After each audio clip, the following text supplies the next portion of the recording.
In today's video, I'm going to teach you how to set overtime in Microsoft Project.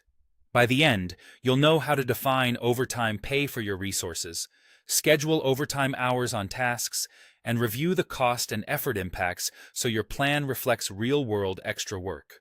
First, you need to tell Project what each resource earns when they work beyond regular hours. Open the resource sheet from the View tab.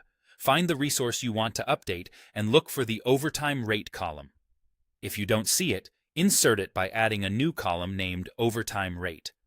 Enter the overtime pay as a rate, such as 30 pays H, using your organization's currency and format. This doesn't change their standard rate, it simply tells Project how to price any hours you later mark as overtime. If you frequently add new people, consider setting a default overtime rate in your resource setup so that new resources inherit it automatically. Getting these rates right now ensures costs calculate correctly later. Next, schedule the overtime work on the tasks that require it. Project won't assume extra hours are overtime just because a day looks long. You have to specify which hours count as overtime. Switch to the Task Usage view, or use the Resource Usage view if you prefer. In the Sheet area, insert the Overtime Work column and optionally Overtime Cost if you want to see the dollars alongside the hours.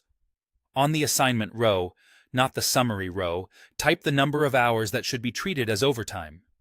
For example, if a person is planned for 8 regular hours plus 2 extra, enter 2H in overtime work.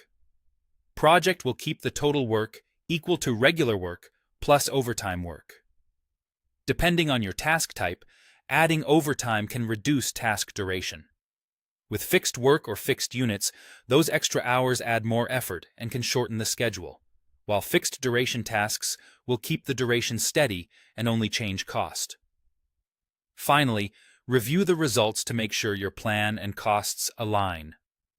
The overtime work field shows how much extra effort you've scheduled, and overtime cost calculates automatically from the resource's overtime rate and the overtime hours.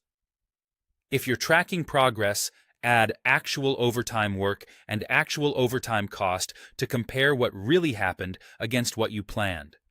This helps you spot where overtime is driving cost or compressing the schedule. That's it. Define the overtime rate, record the overtime hours on assignments, and review both the hours and cost to keep your plan accurate and defensible.